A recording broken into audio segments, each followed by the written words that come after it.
Hey, welcome back to the State of Love and Trust. It's episode 265, and this week we're celebrating 33 years of the single soundtrack. Oh my God, it's been that long. We're doing it with a game we call Superlatives, and we're bringing in two friends, Sheehan, aka Concerpants and Anita from 90 The Original, the grunge superfan. We got some great categories to talk about. Greatest surprise, a bit of a controversy there, I think. Song most deserving of a music video, song most relevant lyrically for 2025. Oh my God, the conversations we had. It's all next on the State of Love and Trust. Summer nights and long warm days. Hey, I'm Mike McCready from Pearl Jam. Hey kids, this is Mark Arm from Mudhoney. I'm Kevin Martin from Candlebox. Hi, I'm Dave Cruzen. I'm Tim Montana. Hey, I'm James Joseph from James and the Cold Gun. I am Matt Vaughn from Easy Street Records. This is Richard Stuberud. And this is the State of Love and Trust. The State of Love and Trust. The State of Love and Trust. Don't forget to rate, review, subscribe to the podcast wherever you listen. Feed the algorithm. Life's open and chest. Look, my watch be crashed.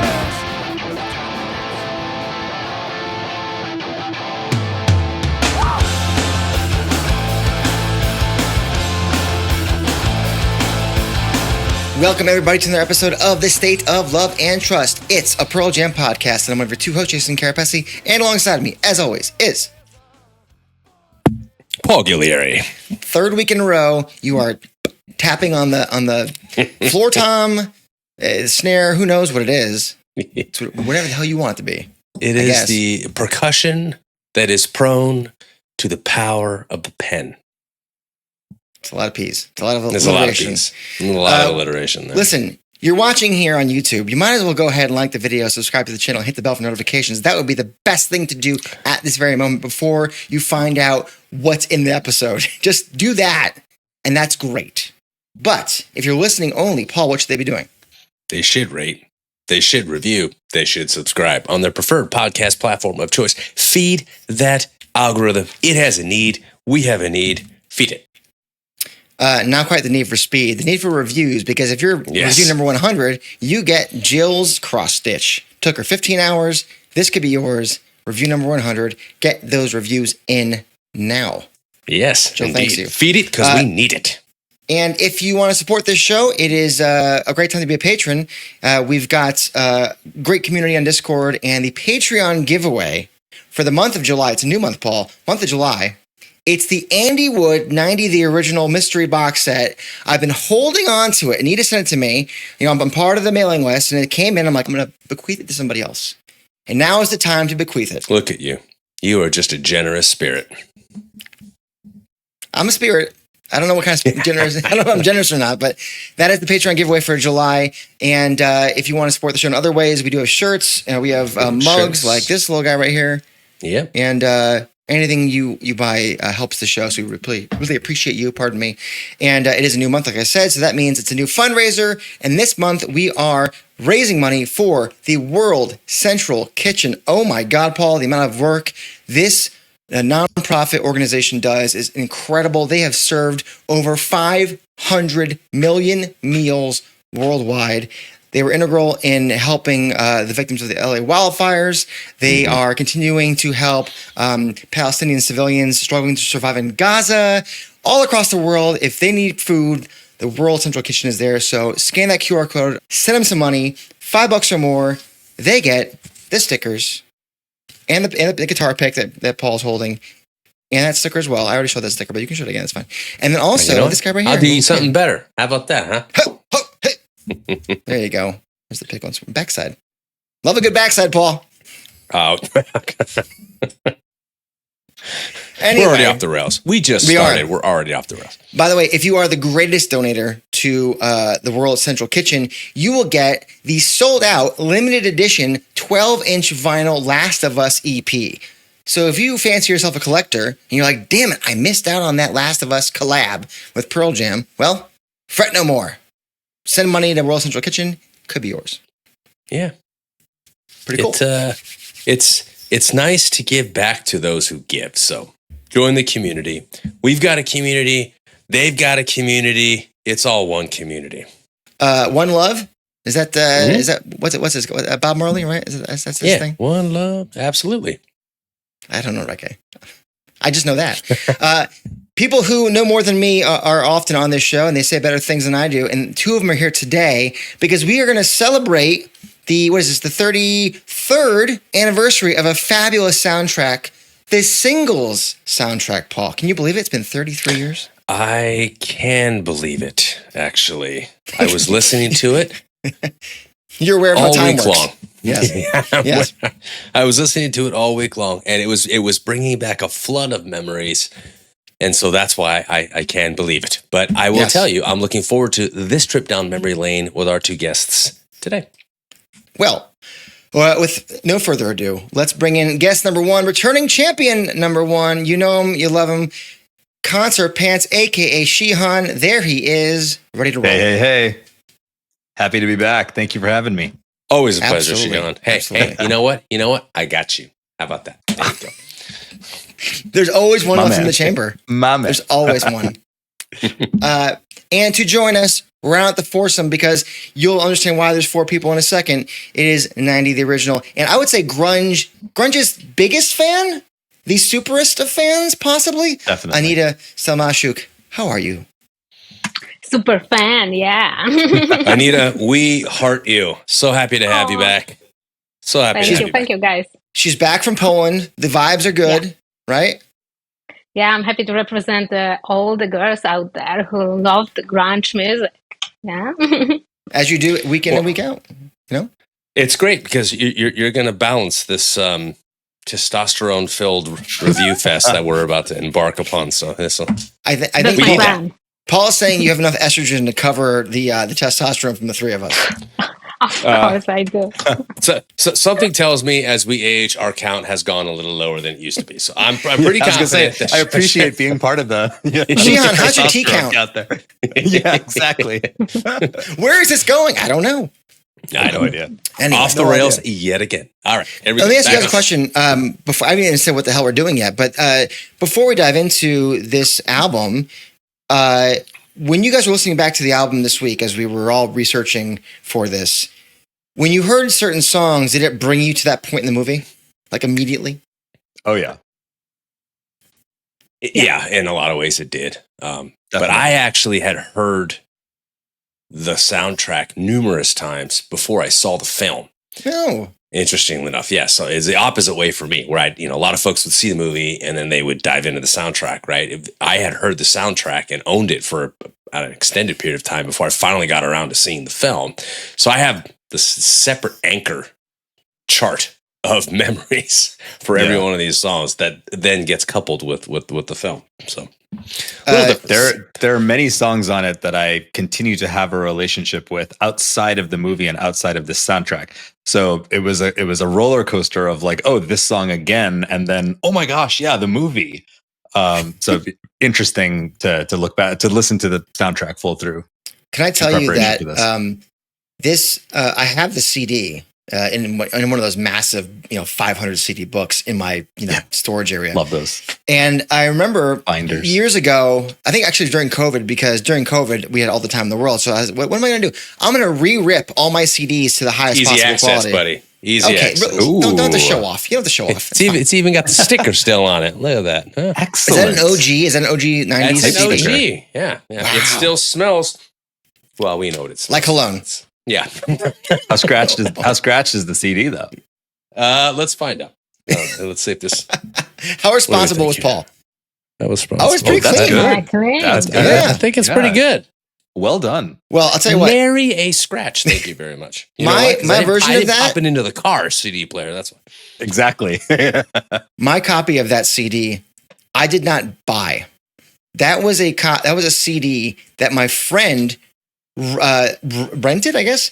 Rented from the local library, because you could rent out video games and CDs and DVDs at the time. This is high school. I think it was like 95. So 96. yours was beat to high. and I borrowed it from him, and then I just never gave it back. Nice. So, Westport Public Library, I apologize. I owe you 74 cents. Okay, guys, let me just wrap your stories with mine. So Please. it's mid 90s, late 90s. I'm in Poland, in a small city. Singles, it's not even on my radar because we don't know the movie exists. There is no VHS with it, nothing. And the State of Love and Trust song was gifted to me on some kind of tape. And on the same tape, I have like some songs of Temple of the Dog, Seasons, State of Love and Trust, and some songs from 10 probably. Until YouTube, I didn't know the movie existed. Wow. 2006 at the earliest. Holy shit. Yeah, it's something like 2010 probably when I started digging, internet. And then when I moved to US, I just bought DVD, And you were like, straight oh to my it. God. Straight to the good quality. deluxe or something. Well, we are going to celebrate this fabulous album soundtrack by bringing back our superlatives. Woo! I am on board for this. Yes. Anybody who's new watching this for the first time, we've done, I want to say 3 others. We've done the Avocado record. We've done the Versus record. And is that it? Was there one other one? Oh, maybe Yield. I think we did Yield too. I think we did Yield too, yeah. So the rules are pretty simple. We came up with a handful of categories. If you don't know what superlatives is, remember the yearbook. Most likely to succeed, most likely to cut their hair, whatever the hell it was, And so, how about we do like a best guitar riff and most introspective lyric and all those kinds of things? And so, we ask ourselves those questions. We ask our patrons those questions, and I will read their answers. I swear to God, this time I will read the answers. They get on me because I forgot the last 2 times. I'm sorry. So I will read those when we're done discussing that particular segment, and then we'll move on. And what we do is I say, are you ready? 3, 2, 1. When we display our paper or our whiteboards or our children's writing utensils, whatever we got, and we go, oh, you said whatchamacallit, I said whatchamacallit. Oh my God, that's great. And one thing though, Yes. everybody knows that English is my second language, and Jason used the fancy words in the questions. Like, I did? Of course. How dare you? How dare you? Introspective lyric. Introspective. I needed to look it up. Like, what does it mean? Hey, Make you know the what? ELL accommodation. And great. I'm happy that you explained it what it's all about, because I didn't have a yearbook, Yeah. in my high school. So how would I know? It's only like for American kids. You can Thank blame you. Paul for that True. lyric question. I had to look up introspective myself.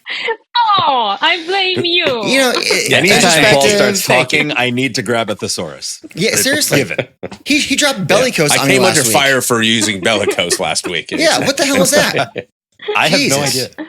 I'm going to be honest. No one does. It's So- provocative. Whoever is reading the question, please read it in your original fancy way and then explain for everyone what Okay. you want, what you mean. Well, let's get started, shall we? Great point. You ready to go? We got Fancy our balls. running utensils. Let's do. What should we do first? I'm gonna go with best showcase of skill.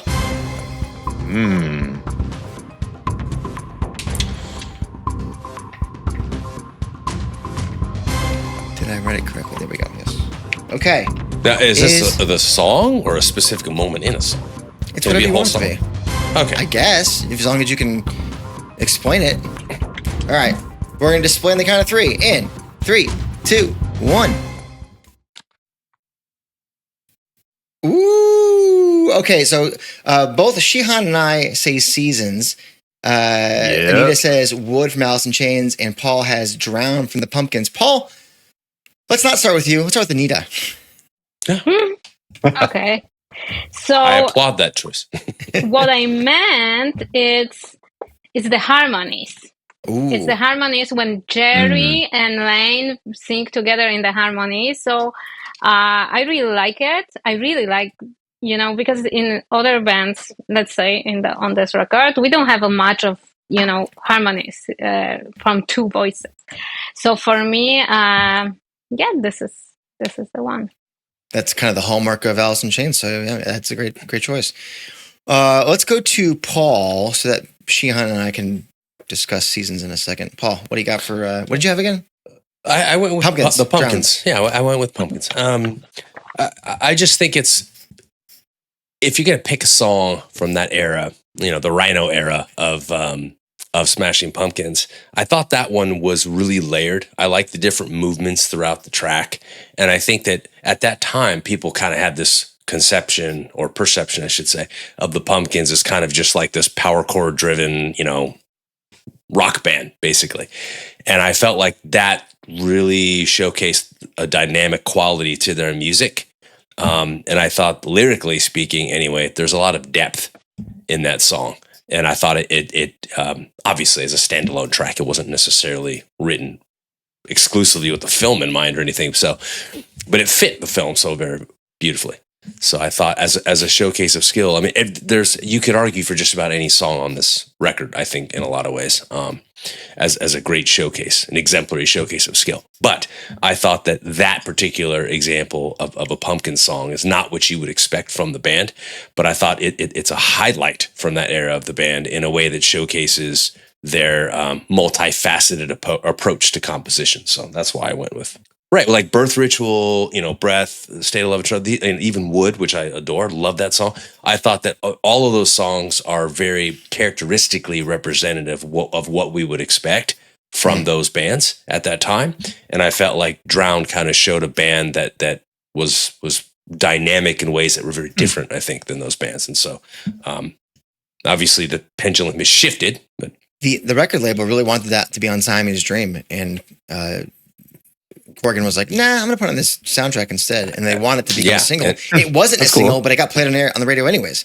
That's how good it was. And people, that's what I mean. Yeah. And we know, friend of all of us, Jacob Givens, who's a massive Pumpkins fan, one of the biggest I know.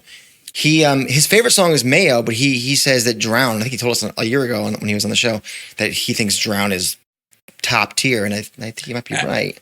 Every Pumpkin fan I know has it, and not that I know that many, but every one of them has it as a top 5 Pumpkin song. Yeah. And so I just, to have a band's top 5 song, at least commonly regarded by a very small minority of the fan base that I'm actually, friends with, to me, that qualifies. That's qualitative data as what I would say is a standout. So going with Drown. All right. Nice. So good reasoning. Sheehan, we got Seasons. I put specifically Chris's vocal performance. Not that the rest of the song isn't brilliant, but I want to hear what your thoughts are on this. I mean, I could take this from any standpoint, right? I think you're right. The vocal performance, absolutely the most. Chris's falsetto. I don't know that we actually have heard Chris singing falsetto that much before this came out, but it's perfect. So I'll go into the guitar. Different tuning. Absolutely just different kind of style. I've learned how to play this one, and it was just unlike any other song that I've played on the guitar. So the creativity in terms of that aspect, and then just lyrically also the way the song came about, right? Like, I mean, the demo tape, the name was there, and then he just decided to go write the songs that, were behind it. Like, everything about it is just creativity and skill, and just it's all there. It's another example of the genius of his songwriting that I don't think a lot of folks really understood to that point. And part of it we understood with Temple of the Dog. People are going, oh, Chris wrote just about all this stuff? Whoa, there's some range there, because if all you knew was Louder Than Love and maybe Bad Motorfinger, you just assumed, that probably Kim wrote a lot of it because Chris is the singer, and you don't really think about the fact that no, Chris is the impetus for a lot of that, and so you see his dynamism across Temple and this track specifically, 12-string over here, 6-string over here, different tunings as you said, and the way that he's all over, he's matching the dynamics of the mood, or he's complementing the mood perfectly in those moments. I think was just super, super smart. I think his range, his power, his dexterity were on display really well on this track. Not that we didn't see it across his career, but I thought it really stuck out to me in that way. So, yeah. What did the patrons say? Let's see. You didn't forget remember this time. I didn't forget. So we went with, what did I say again? The best individual skill. Or Where best is it? Showcase, I think. Extended cut closing of Smashing Pumpkins' Drown. The entirety of Breath. Drown again. For skill, okay. Lane on the Wood. extended cut is just outstanding. The fact that Pearl Jam had 2 songs on their soundtrack and both were excellent. A few people said Chloe Crown, and I'd say the number one answer probably was Chris Cornell in Seasons. Nice. So there you go. There's the patrons. Okay, let's move on to. Let's go with an easy one. I think it's easy. Maybe we can blow through it pretty quick. Best bass riff.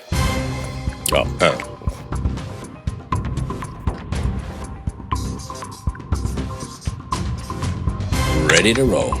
Good. In 3, 2, 1.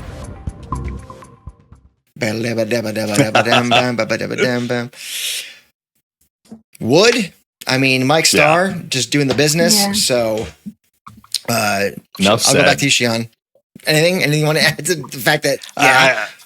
I don't think there is much to add. I mean, there's a reason the song opens with the bass, right? It's driving. It's a mood. It's a vibe. It's. You could argue, Sheehan, that bass riff is simultaneously the most infectious groove on the record too. We're not there Absolutely. yet. I know, but I'm just saying, if you could make that argument, that speaks volumes about a bass riff that you could call the bass riff of a song the most infectious groove on the entire record, which I think that's a compelling argument. Anita?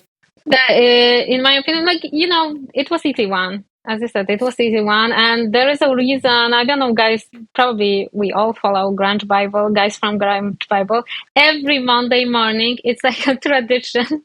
They are posting this song, and this is why the album opened with the song and why we open Monday with this riff, There is something to it. Not only that, but the tone of the bass is so Thank you. That's iconic. what I was going to say. It is absolutely. You hear how he tone. dials in that bass tone, and they go, "Oh, I know exactly what that is." I mean, listen, Mike Starr. Because there's actually a lot of treble on it, right? There's a lot of treble on it. You can hear it very clearly. Treble on bass, perfect. I think we were talking to Brett about the Mad Season record, and we asked about the bass tone, and he was like, "It actually has a lot more treble and mids than you would think," and it was so pulsy and stuck out to me, and it isn't the same as this bass tone, but I think for the same reasons, even when the guitars come in, it's still the pulse, right? It talks about Matt Cameron being the engine of Pearl Jam. I think this bass riff is the engine of that particular song, because Sean's not even doing a groove. He's just like it's a groove, but it's not like the engine of the song. It's Mike, I think. And it's allowing the guitar to. The bass is playing 16th notes, right? And then the guitar is allowed to come in and only play halves.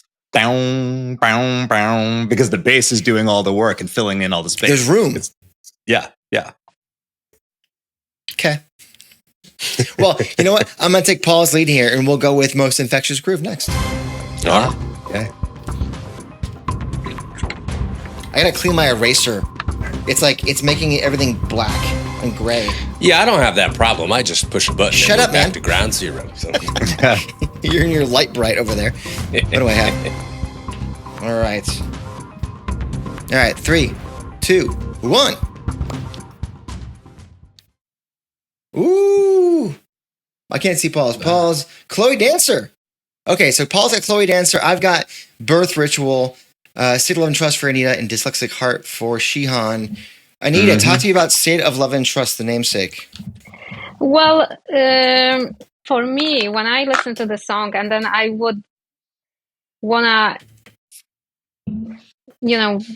let's say dance, like move my body too. This will be a State of Love and Trust or Dyslexic Heart, but I kind of need more to State of Love and Trust because I like the song better. So, but from the technical point of view, probably I will agree with Sheehan on that one, but because it's my private choice, I will go with State of Love and Trust, which is kind of song that makes me want to dance even on the live show. It's hard to imagine someone dance to our Is that how you music, dance, like you this? know. But I do have a dancing moves, like kind of dancing moves, and especially to this song. So, and yeah, that's why this will be my choice. Out of only asking my body, let's say.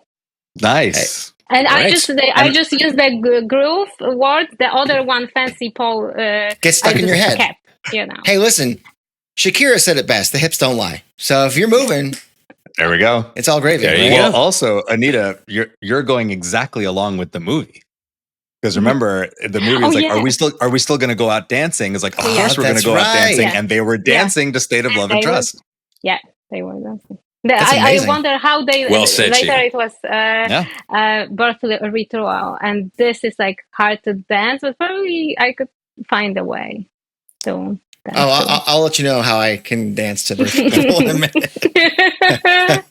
Paul, talk to me about what did you do again? I always forget yours. I went with Chloe. I That's mean, right. Groove, most I think infectious groove, Chloe. A piano riff can still be a groove, you know. That's true. There's just something iconic and haunting about that opening piano line that he is playing, and obviously with Andy being gone, it adds to the gravity of the song and the moment. And I think it's one of those few riffs where you can. It has a quality, this ethereal quality, where it can define like a signature moment of your life. It really does. I mean, it's one of those riffs where, to me, it's like it's the soundtrack of your life in 15 seconds, and you just hear it, you know, or of an era of your life. You know what I mean? And I feel like all these other riffs are more like they're infectious in the sense that you know, they capture a moment, but there's just something about that riff that, to me, that piano line is the whole film on so many levels to me. Good shout. It's the whole. Yeah. I don't know. There's it's just a reminder of how poignant and powerful Andy Wood was as a songwriter, and I think it's one of the standout, you know, moments in music from that era and that area, and it's just beautiful. It's just beautiful and haunting, and I don't know. The second I heard it, it's I still come back to it. I mean, it's powerful. What can I say? Mm-hmm. Can I tell you a quick story about that riff? Mm-hmm. Please. Because I agreed with everything that you said. The first time I went to Seattle, I did the London Bridge studio tour, and you can play the piano that Andy was playing. Wow. And so I raised my hand and I was like, "Yeah, can I try playing it?" And all I played was the riff to Chloe. Outstanding. And myself, I'm like, it's bringing it all back. But myself and another woman just broke down in the studio. Wow. Because it was the same piano and it sounded like literally just exactly like it. And it was in the room that Andy was playing, and it was the piano that he played. And it was just very. And you had the sustain going, and I mean, it was beautiful. Wow. It was absolutely Very nice. beautiful. It's incredible. It's a really I think good the call on piano that is one. still there. Yeah, What's I'm that? sure it is. Yeah. The piano is still there. It was only 3 years ago that I went and played it. Yeah, so it's there. Okay. Very moving. Well, I don't know how I top that, but I will suffice to say my With birth answer ritual. was Let's with rock birth out. ritual. Yeah. So that's for fair. me, when I said to you, Anita, about it gets stuck in your head or makes you want to move, like when I hear the birth ritual riff just bust through, like,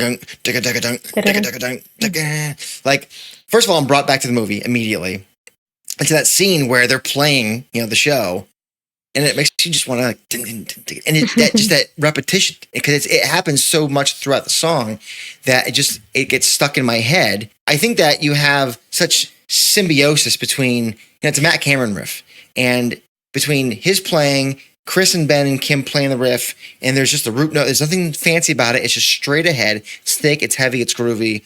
I think it's really cool because it allows Chris to do all of his vocal gymnastics that he's so known for. I mean, he gets so freaking high in that song, but I just can't. I have not been able to get that one couple of bar riff, and then I just do the stone chicken head thing, and I can't get it out of my head. So that's what I keep doing, and so that kept on coming back to me over the course of the last couple of days while I've been, you know, thinking about this list, these categories, these superlatives, just birth ritual, just back in my head every time. So that's why I say That one. Can't get rid of it. Love it. Nice. Let us do. You don't want to hear about dyslexic heart? Oh, fuck, that's right. And Just complete. And you were going to skip the page. I mean, yeah, Sheehan. That's You mean true. dyslexic heart. Paul Anita Westerberg. was right. no, It is your fault. Plain and simple to the way that you just actually said it, Jason, right? Like, as I said, there are many songs on this soundtrack that I listen to quite often when they're not part of this soundtrack. Mhm. But when I was listening to this soundtrack, the groove that stayed in my head all day when I was driving the kids to school and everything was na na na na na na Oh na. my God. So it's just infectious. Like it's just infectious. It goes in, it doesn't come out. And you know, in the what a beautiful contrast in the middle of all of this pure grunge to just have some AAA pop. You know, yeah, it's great. Infectious. Well, Can't get out of my head. I Good have call. a great closing for this one. Yeah. Please. After all of you say, your choices, yeah. Paul, now I understand the word. Oh, perfect. cool. See? Yeah. So there you go. But you know what? When I learned Hey, Anita, English, you know this what? is the way. You know what? This is the Hey, way. you know what? I got you too. Okay. Oh my God. Two left in the chamber. Because this is the best way to use the word in the real life situation, Yeah. and then you get it. Yeah. Yeah. I got to tell you what the patrons said. By the way, I didn't even bother with the patrons because they all agreed. Every single response was wood for best bass riff. So For bass, yeah. there you go. Yeah. For most infectious groove, it's actually a track that none of us said. You ready for this? Oh. Outstanding. Love this. What is Yeah. I'll give you. Well, the third most infectious groove choice was breath. it? Okay. Second Yeah. most infectious was wood. First most infectious, Screaming Trees Nearly Lost You. Oh boy. Oh, I like that. That's I can see it. I That's a mean, cool it's call. pretty like in the washing True. machine. It kind of just rolls over itself. Yeah. So I can see how that'd be a choice. Huh. Okay. Yeah. Well done, patrons. I can get behind that. Let's do another favorite from Anita. Most introspective lyric. Paul, please explain the word. I'll simplify it. So introspective is something that makes you think inward, makes you think about it deeply. Okay.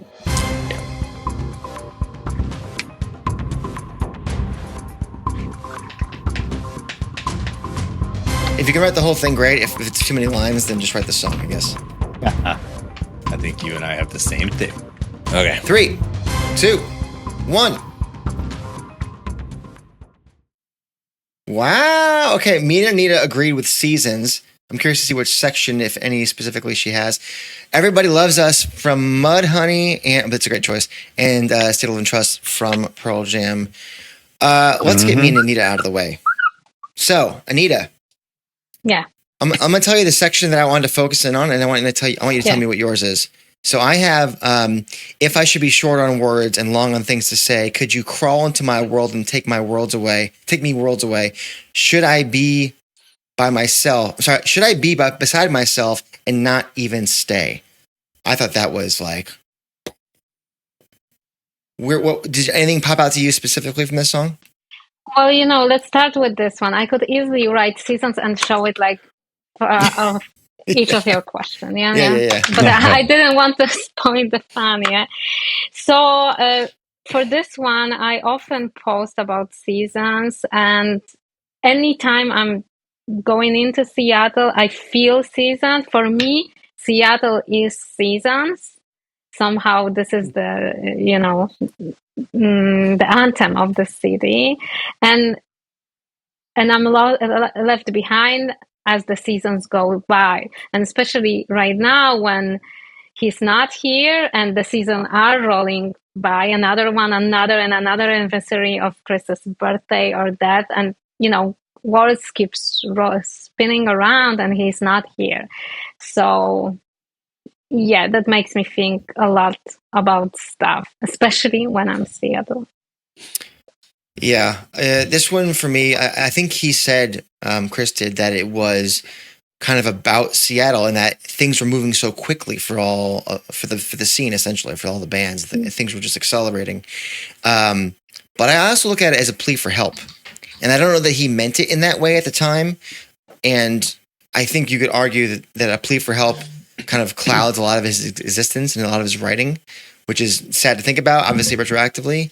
But to have that ability to find yourself, even unintentionally, at the time, thinking about the scene, thinking about your friends and the music and what's happening, how everything's going so quickly, I just find this song to be levels. And Paul always talks about breadth and depth. Well, here you go. This is Chris Cornell on the page. And he wrote it like in a few hours, together with Spoon Man and Flutterger and other ones. So, wild. Yeah. Let's go to Sheehan, State of Love and Trust. So this, I mean, I think there's been a lot of discussion as to what is this song about, right? And even if the lyrics don't actually, some of them come outright and say it, like I think it is this constant battle. It's an internal battle where a person who idolizes another person, be it a prophet or a priest or anyone like a president, maybe for anyone like that, suddenly becomes disillusioned with that figure and does not know how to react to that, right? So, or a love interest that won't love them back. Sure, or a love interest, exactly. But like the thing is, you don't know how to react to that. Is it a matter of trust where you just stay in there? How do you bust down the pretext, right? Sin still plays and preaches. Promises are whispered in the age of darkness. So like, I mean, all of this stuff is just kind of this internal struggle, which is why I think it's the most introspective, because there's somebody struggling with what do I do when, this idol of mine or something is just not panning out the way I thought it was going to. Do I trust, right? Do I leave or do I trust kind of thing? And I mean, right till the very end, won't you help me? Help me from myself. I'll do this one myself, right? It's just, oof. I think Sheehan won. All it is a looking Paul, word. go ahead. A tough act to follow, you three. Great choices, first of all. Everybody loves us. It's the social commentary song on the record. Oh, fuck you. This is a great shout. Damn it. Of course, you're going to find levels in a Mudhoney song. Mark doesn't even write levels, but you're going to pull them out. I mean, it is. It's a social. I mean, you read the lyrics of this song, it just feels like this is Seattle talking to the rest of the country about what's happening there. But at the same time, when you ground it in the context of the film, all these characters are wondering who's going to love me, right? And so you kind of have this dichotomy going on at the same time. Like here's this scene, and there's so much love and affection and attention being poured on it, and yet there are these figures, these siloed people who are so alienated and lonely and trying to find their way and looking for connection in a place that is kinetic, right? And I just think that the song does a great job of I guess, presenting the macro as the film really zeroes in on the micro. So I think it was a... Paul, you're just like, you have it all. You have the work and the depth, like, Paul doesn't even try. He rolls out of bed and he goes, "What are we doing?" Yeah. All right, fine. What is that? What is that SNL line? Hey, I put my pants on like any other person. It's just when I do, I make gold records. Was that one leg at a time? The boys are called one leg at a time. Nice. Was it Christopher Walken? I love that scene. Playing Bruce Dickinson. No, there are no gold records being made here. I assure you. No, just a pen that I wave around from time to time.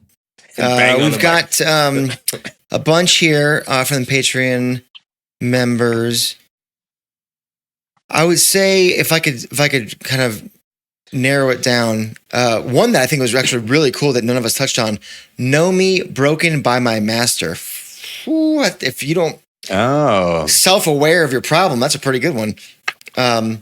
Basically, there's a couple from State of Love and Trust, and I listened for the voice inside my head, and the barrel shakes, aimed directly at my head, help me from myself.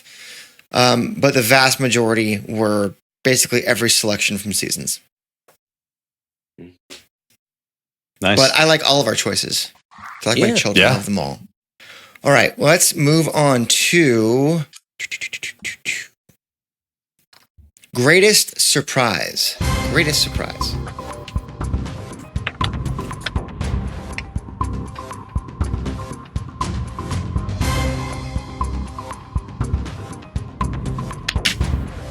Here we go. In 3, 2, 1. Wow. Okay.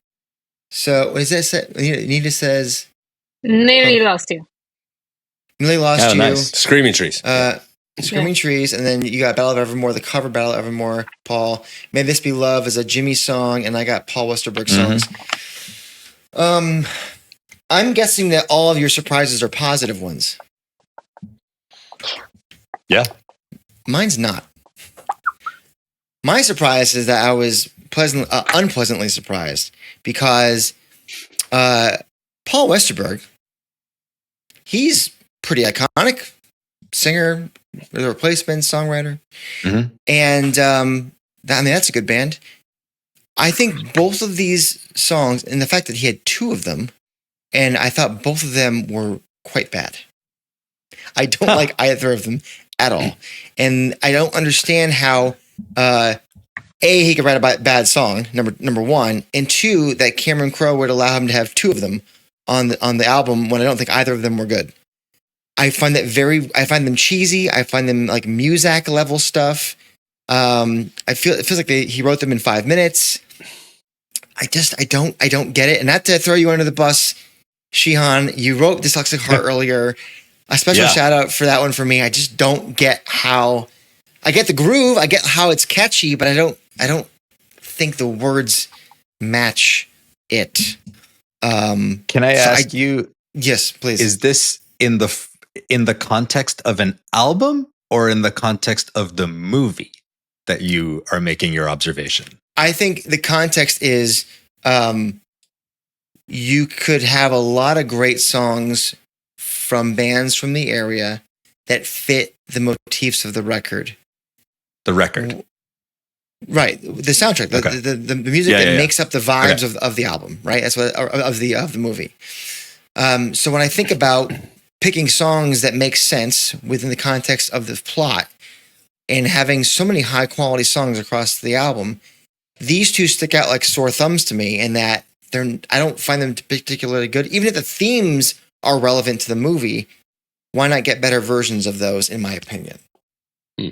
That's where I'm at. And the fact that Paul, who's such a great songwriter, would write songs of this caliber to me was it was like a double surprise. So I'm sorry to bum everybody out who might like those songs, but I don't get them. I don't get them. That was my surprise. It's a highly subjective exercise, my friend. It is. I know. I'm bumming everybody out. It's fine. Let's unbum everybody out. Anita, turn Anita's frown upside down, please. You had the Screaming Trees song, right?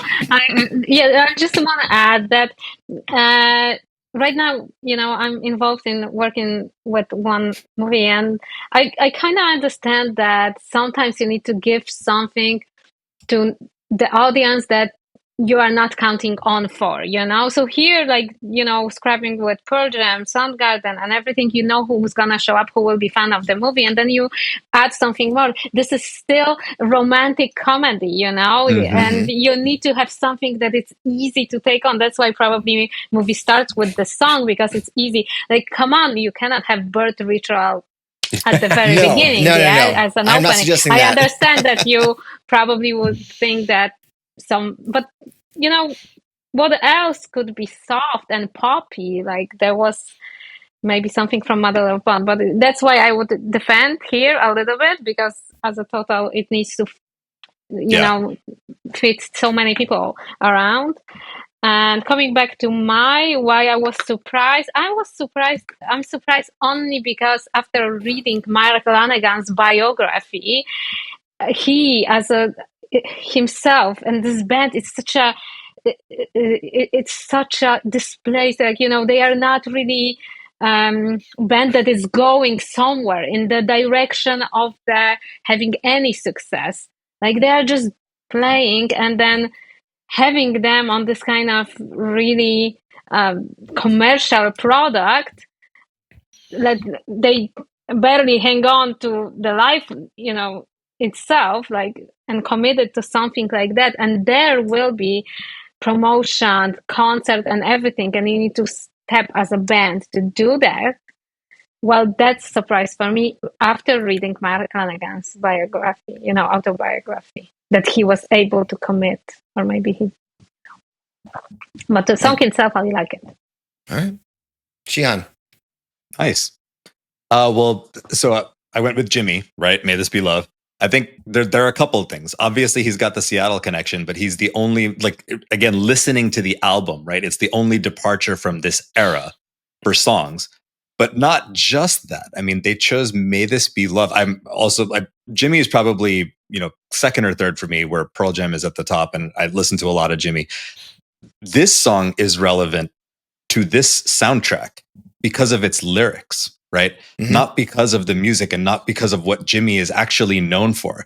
So I love that they picked a song to focus on Jimmy's lyrical ability and not just his guitar playing, and that it fit in so well. I mean, also, we're not talking about the movie, but the movie scene was beautiful, right? When Kira Sedgwick was just absolutely having a moment with the song. But yeah, I mean, I think when you're listening to this album, to me, the biggest surprise is just what is Jimmy doing on there? And for maybe some even too, that's Jimi Hendrix? It's very different. Yeah. I like it. Good call.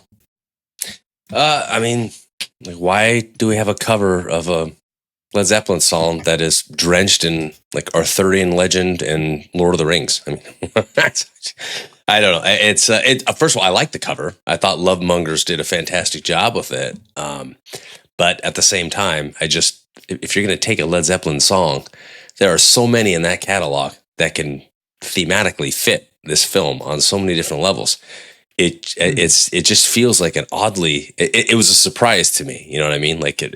If somebody had told me, hey, there's a Love Mongers cover of a Zeppelin song on the single soundtrack, that is the last song I would think would be the one that was even Ramble On makes more sense. Fine, we're broken up. Ramble On. Sure. I could get behind that in some way, but Whole Lot of Love, something. I don't know. I hear you. All right, the patron. Hey, Jason, can I Please. give my 2 comments on your Paul Westerberg comment though?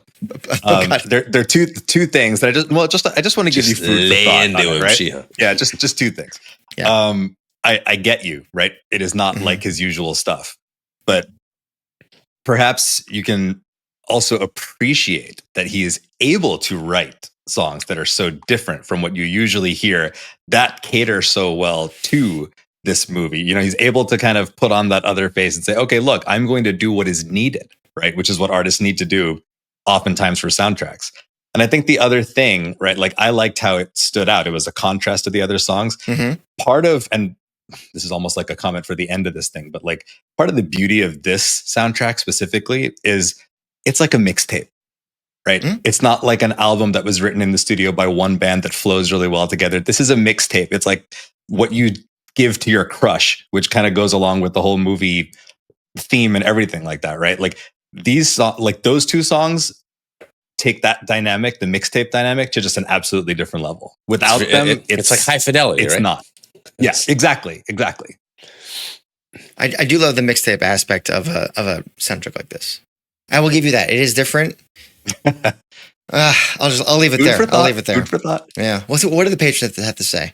So, greatest surprise. Someone did say, actually, discovering I didn't love the Westerberg songs anymore. Adored them at 16, but not at 48. Okay. Oh, someone did say... Jason went searching for that comment. No, it was the first one. Battle of Evermore, Love Mongers, Chloe Crown, apparently, a couple times came up because people didn't know the band, Mother Love Bone. So that came up 3 times. Oh, okay. Screaming Trees came up twice.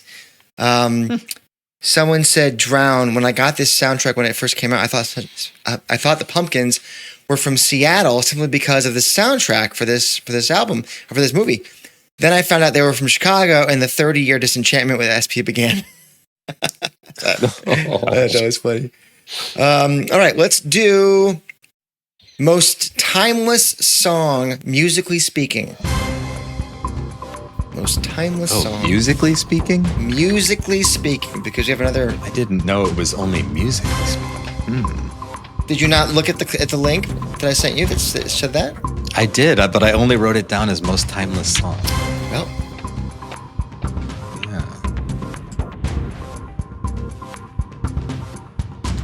All right. 3. Hold on one 2. second. Hey. 3, 2, 1. Okay, so Anita and Sheehan agree with Crown of Thorns. May This Be Love Well, by... no, we're two different. Oh. Anita's got Chloe to answer. You guys are two halves Those of are the same... two different songs. They are. Technically, they are. Yeah. I've got Pumpkins Drown, and Paul, let's start with you. May This Be Love, Jimi Hendrix. Well, I mean, it shows up in a 90s film. It's written in the 60s. And you could put it on today, and people would still be like, "Oh, it's a great timeless song." I feel like you're cheating. I feel like I am cheating. I mean, the rest of the soundtrack. I mean, listen. We are a State of Love and Trust. That is the name of the podcast. Everybody knows when you tune in what it is you're going to see or hear about.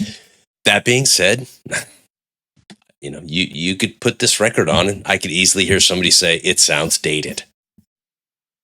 That doesn't mean I don't adore it any less, right? But that is a song that you cannot call a Jimi Hendrix song dated. I mean, it's iconic. It's timeless, and it for the same reason Sheehan said. You know, you got Kira Cedric having a moment, and we're not looking for a '90s band to grace that moment with sound. We're looking for Jimi Hendrix. So, okay, well said.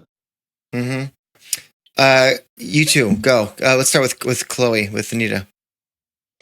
I think that many good song has a piano on it, and it's piano makes it timeless. You know, you cannot go. You will be not outdated with like Bohemian Rhapsody, for example. Like, in my opinion, this is what makes a song universal. It can be rock, it can be pop. It's timeless, and this piano. That's a good point. We'll do it. That's a good point. Sheehan, second half of that duality. Well, I think if it's musically, I think Crown of Thorns is such a beautiful and dynamic song while actually still being simple. And I think, it's just minimal chord changes. It's the little inflections in the guitar that make the verse part, the chorus, also the bridge, the arpeggios that come down in the bridge, like it's just kind of got everything. And if you think about it musically, like if you wanted to just swap out singers, like you could put a country singer in there, like you could put a soul jazz singer, like anything, and it would work. So there we go. I think you just threw the gauntlet down, Sheehan. I'm going to try and surprise you guys. I'm going to say, well, I already said it, but Drowned by the Pumpkins. And I say this because I feel like it spans a lot of styles. It doesn't really conform to anything that it actually sticks out like a sore thumb against the rest of the tracks for me. The first few minutes, it feels like Pumpkins, but like that's basically just alternative pop. And I feel like we've heard that bouncy kind of repetitive, clean guitar with the whispered vocals. I think a lot of times since maybe they made it popular, maybe they made it famous, and so we think of that time. But so many songs took that quiet verse, loud chorus dynamic for the next 25 years. So I feel like that has kind of transcended time. But then also, you've got this whole outro that has elements of 70s psychedelia to it going on. This crazy feedback and guitar solo thing.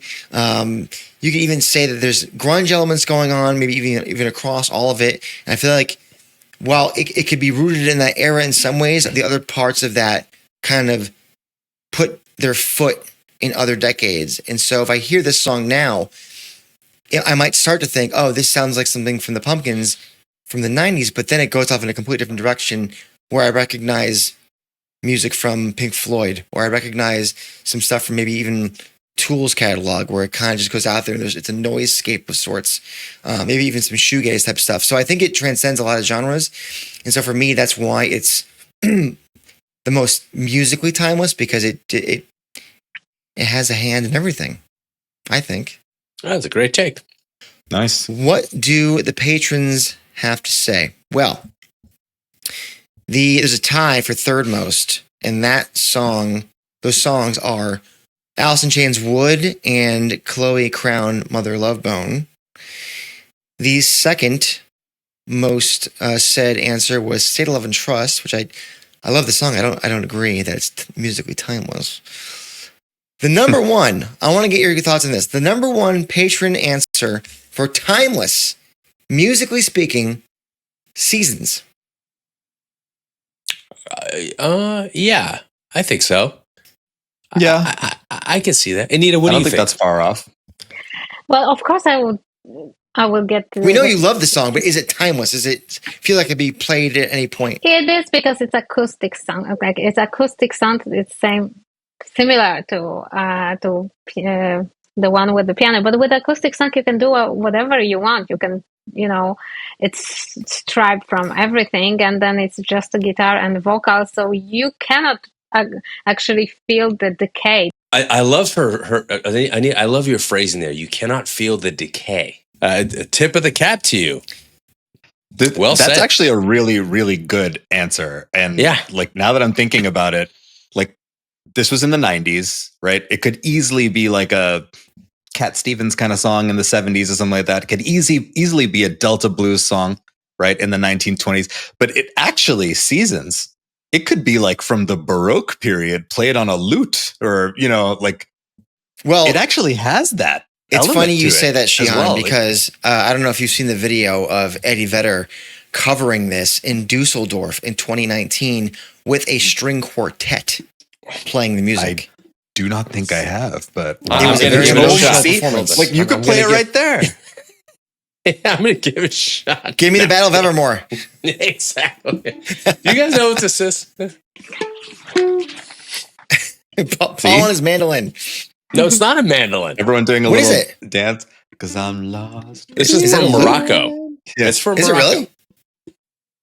When did you go to Morocco? I didn't.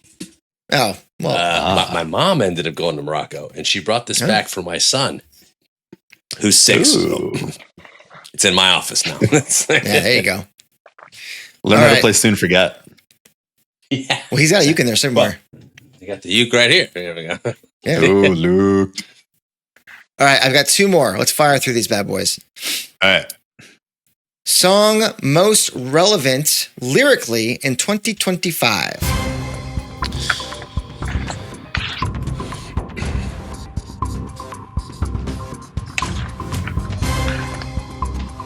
Are we ready? Mm-hmm. He just furiously scribbling. I think she's ready. Okay, here we go. 3, 2, 1. Ooh, okay. So Sheehan and Paul agree with Birth Ritual. Anita has Wood, Alice in Chains, and I have Pearl Jam, Breath. Song most lyrically relevant for this year. I'm going to save you 2 gentlemen for last because I'm very curious about this. Anita, talk to me about your selection there. Alice in Chains, Wood. Well, especially these days, especially maybe in my city, in our city, in Los Angeles, you have many unhappy people for many reasons. There's a lot of also addiction going on in the people who are young as Lane Staley when he wrote this, and Jerry Cantrell when they wrote the song.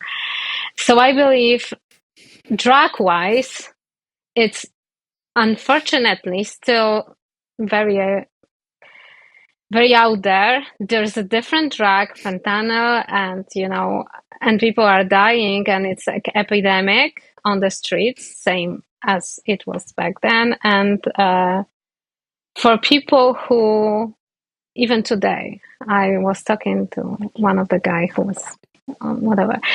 Every day they are waking up and they are not having a light skin as mine. They are going into the flood again, because they don't know if they are coming back home. And it's really sad. And sorry to be political, but when you asked the question, this was the first thing that I felt. I mean, that works for me. It's yeah.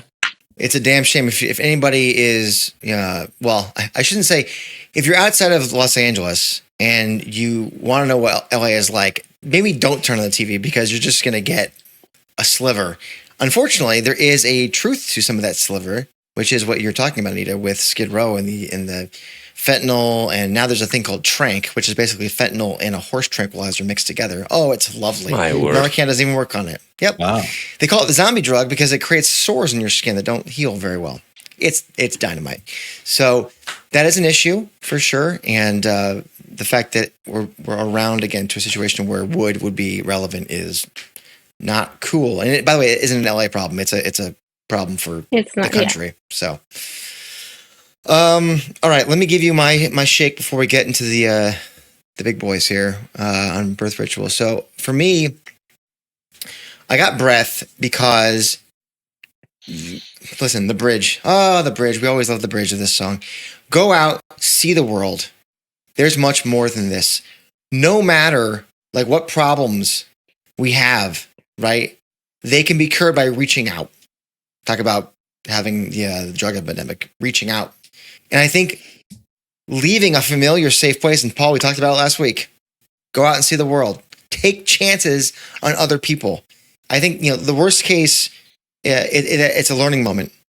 And I think which in the grand scheme of things is actually a positive thing. It's a treasure. It's a gift. But there's no greater transcendent message on the record than this. And it's so important to me now. Anita, you mentioned politics.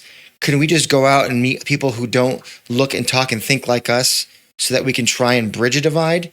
There's so much more out there for all of us to see and to experience. And that would only help benefit humanity. So for me, Breath just jumped out immediately as like, wow, we need to go out. This is the connection song for 2025. I like it. A worthy anthem. I'm going to concede the floor to Sheehan here. Okay. Well, I think a lot of why I thought Birth Ritual was most relevant in 2025 were a lot of the things, Anita, that you touched on, right? 2025 has just been chaotic. And we've needed to try to make sense out of the chaos. And I think even just musically, Birth Ritual, right? The way it starts, it's chaotic. But when you listen to it in a day like today, it's cathartic because you identify with that chaos. And it's kind of like, okay, that is what I'm feeling right now. But and thank you guys for this exercise because I had never actually really read through all of the lyrics of Birth Ritual, but there's so many pieces, and I could see really like almost making the Do the Evolution Pearl Jam video to Birth Ritual, right? Because and in the same way, there's just so much that is constantly cycling, like in humanity and like the things that we're going through and the way we're doomed to repeat history and all of this stuff. But like you can drive my tail to watch the circus, like everything's going in a circle, trees bend to praise, sputtering like cold machines. But then at the end of every verse, took the drug to make me stay. Now everything dies in shyness. Add another drug at every birth ritual. Like that is the line that closes every chorus. And that is just, it doesn't matter what it is, guys. Is it the fires? Is it what's going on politically? Is it all the plane crashes? Is like, just all these things happening in 2025. Hey, add another drug at every birth ritual. That's depressing, but apt. Well, it's not going to get brighter, Jason. No, listen, I'm going to be brief here because I think Sheehan very eloquently summed it up here. And I thought the lyric that he quoted was also very apropos as well. It's the one that I had written down here, you can drive my tail to watch the circus, a birth ritual, a birth of idiots. Now I woke up blessed in good strides for heartache. I mean, that's if that isn't a summation of our times, I don't know what is. So, alas, here we are. Patrons, what do you say? Yeah, what did they say? The third most answer was Breath, Pearl Jam. Second most said answer was Seasons, Chris Cornell. And the number one answer, State of Love and Trust. All right. Okay. I'm going to have to dive into some threads and discover why. Hop in that Discord and be like, yo, kids, what's going on with State of Love and Trust? Yeah. should go back and watch or listen to Sheehan's analysis of it from like a few categories Introspective. ago. There you go. That might add some clarity. All right, last one, gang. And this one for me is really fun. What is the last one? We're lifting it up a little bit because that was kind of depressing. Song most deserving of a music video. Oh my gosh, I didn't even see that one. Come on, Sheehan. I kind of didn't I just say it? Maybe you did. Okay, in 3, 2, 1. Oh, 4 different answers. I love it. Sheehan, what was yours again? Show me again. Birth Ritual. Birth Ritual. That's hello. I was listening to my own show. Paul says State of Love and Trust. I said Chloe Crown and Anita. You said what? Let's start with you, Anita. Seasons. Seasons. That's right. Talk to me about Seasons. Music video. First of all, if there will be a music video for Seasons, Chris will wear our 90 t-shirt. So that's Obviously. because No he question. wore one in the No movie. question. So the movie, when he's coming down the stairs, he has our t-shirt. But out of the promotion, if there will be a video for Seasons, we will have another video, to watch back of Chris in his one of my favorite looks. So it's this, and that's why I chose it. It won't be fancy answer that probably Paul has prepared for us with the different layers. This is really simple. I would like to see Chris more. Maybe some like lost footage and kind of stitched together kind of thing. That'd be cool. You should work on that. Who knows what I'm doing? All right. Sheehan. Birth Ritual. So I feel like I went too far in my last answer where I said I could picture the Do the Evolution music video treatment, right? Coming in for this song. And the lyric that Paul and I both chose, right? You can drive my tail to watch the circus. Like, we're just going around the way the animals, right, are just walking around in a circle at the beginning of the circus. And that's all we're doing here. And then the trees bending and the sputtering like cold machines and everything. Like, I just feel like you could really do a Do the Evolution style video to Birth Ritual, make it timeless, make it perfect. And that's why my colorful lyrics on this song. Last minute answer is just, I like it though. That's a good one. Answer is the same way. Yeah. I'll let Paul headline this so that you aren't left with my thoughts. Hold on. No, Paul. No, you should go last. It's simple. It's not that. You go. Go ahead. You get that rhythm riff coming in, and then boom, boom, ba, ba. You get the drums, and that's an easy cut. And you got Eddie. Hey, na na na na. I mean, there's just so many. Alive? I don't know. It could be, but it could. I could see the Jeremy treatment, but with this song. Obviously, the subject matter is different, right? But I can see something dramatic, I can see something political. I can see something that serves a social commentary. I can see just capturing the frenetic, raw, just, primal energy of this band that is so prescient in this song. So I think it would make for a great video that captures Pearl Jam, in this moment of their career. And I think that song is very emblematic of who they were at the time. So I thought that you're not going to say any fancy word, but you did say in the last sentence. Damn it, Paul. Your fault. Listen, that actually was my choice until I changed it. In tongues. Remember, I told you guys before that I had an answer that I had, and then I changed it last minute. This was that category. I had State of Love and Trust because I thought, well, listen, it's tight. It's like 3.5 minutes. It's a good length, right? There's a story here that everyone can relate to. I think the depth which Sheehan was talking about, where you can just. It's not even like the person that I pine for kind of thing that I can't have. It's also the idol. You can even expand it so you can have layers. Like that could be a fantastic video. But then I saw something that made me go, no, hold on a minute. It's got to be Mother Love Bone, Chloe Crown. Because listen, if you can apply a beautiful cinematic masterpiece to like GNR's Estranged or November Rain, why not do something similar for this? You've got 3 acts, 2 of them obvious, 2 within Crown, one is Chloe. I feel like you could really go, Cameron Crowe, put it together retroactively. Well, you know what's powerful about your choice? I could see the music video being clipped from the film itself for this song. Someone who has skills, do that right now. I can see that working. I think now there's too much history. Like had the November Rain, because I love the November Rain analogy. That video is unbelievable. Yeah, it's a narrative. It's not like it wouldn't be and Andy. It would be like Michael Jackson used to do those long form videos too, right? Like kind of right.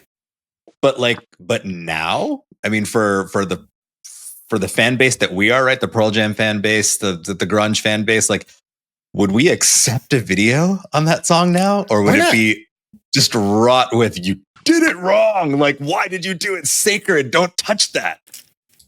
I think a song that has a dynamic narrative like that and the undulations of the music, I think you can do it. I think it would be now, tremendous. When you asked this question, I envisioned it as a music video at that time, not a music video filmed in 2025. Sure. That's fine. Yeah, November. It still applies. Yeah. Okay. And Michael Jackson. Yeah, absolutely. There are so many music videos that were just these cinematic, and we've had them since then. We've had them over the last 25 years of certain artists deciding to do 7-minute versions. I mean, how about Taylor Swift's 10-minute version of that one song? And there's a music video for it. Like you can do it. And they were doing those. Guns N' Roses was doing that at the time in the early 90s. So there's precedent for it. I think it'd be interesting. I think interesting. What does the Patreon community have to say? Second most, there was 3 that were tied at 3. Second most, State of Love and Trust. Hey, number 1 answer, Chloe Crown. No way. Patrons. Wow, interesting. I love the patrons. Well, yeah, that's so where much. you got the answer. No. Yeah. All right, that's the end of the show. Thanks for being here, Sheehan. Exactly. That's it. We've done it. That's it. We're at an hour 15 or so here. So I hope everybody enjoyed that. And if you want to get involved next Superlatives, become a Patreon member. How about that? What a plug. That's all the plugging I'm going to do, Paul, though. We're in overtime here. We're in overtime here. That's enough. So if you're plugging from this point forward, it is for Concert Pants' social media and Anita's t-shirts. There you go. Concert Pants on Instagram. Go buy one of his shirts. Go buy one of his hats. I think he has European carryalls now, right? You have a satchel? I don't, but maybe I should. He's gonna make one now. Interesting, yeah. A knapsack. There are sweatpants and sweatshirts and like there's new stuff. There's new merch out there. Go check it out. Sweatpants. Yeah, I love a good loungewear. Comfortable ones. Yeah, exactly. Love it. Pants. Yeah. I only do. I know that's the other thing. I've got to do the actual concert pants. Yeah. Now you got to get embroidered tokens for all the shows you've been to. I know. That you can put on the pants. Just put them right on there. You and Siglin can get together and work out a whole thing. Anita Stelmashuk of 90, the original, and everybody's favorite grunge, a super duper fan. Thank you for coming. I want to add something. Yes. No, I will not promote the 90s, but I want to invite you all in August to go to cinemas and watch a new documentary about Jeff Buckley. Yes. Who you went to the premiere, behind right? me? Yes, and I'm involved. You're involved. I didn't know that. Movie. Yeah. I mean, that makes sense. Yeah. That's awesome. Tremendous. So congratulations. I cannot wait to see that. August 8th, it's premiere, and you're gonna see someone on the screen that you really love. Oh, right. Yeah, exactly. And it's not gonna be me. She is tight-lipped. Tight-lipped. Okay. All right. Fair enough. Anita, thank you for stopping by. Sheehan, thank you for stopping by. Indeed. We'll see you guys very soon, I'm sure. And, all the link stuff, it's below if you want to help out, yada, yada, yada. Thank you for being here, and we'll see you next week. Until we do, you've been watching or listening to The State of Love and Trust.